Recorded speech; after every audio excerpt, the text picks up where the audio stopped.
So here's Kalos TV app. So let's try to install it and then double click to install it and see what this app is about.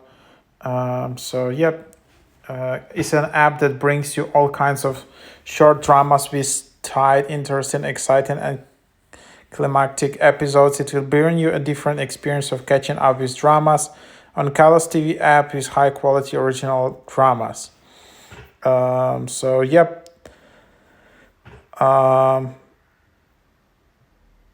The price is like $15 per month, I guess. And then if you just open it up, here's what you will be able to see.